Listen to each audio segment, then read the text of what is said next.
may vibes para sa pagbabago. Yeah. Pakinggan ang kwento ng isang tao na naging salot sa kapwa-tao. Yeah.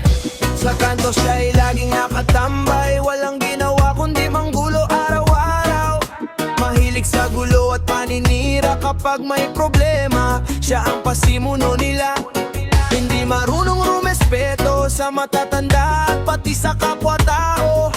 Laging may dahilan para man lamang, kaya maraming nasasaktan at napapahamak. Bakit ba ganyan ang iyong gawain? Kapayapaan ay laging sinisira rin. Panahon na para magbago ka at iwaksi ang masamang gawa. Salot, salot sa lipunan, laging nagdudulot ng kaguluhan. Salot, salot sa bayan, maraming buhay ang naaapektuhan. Magbago ka habang may panahon upang respeto iyong makamtan. Salot, wag nang maging dahilan ng sakit at luhang nararanasan.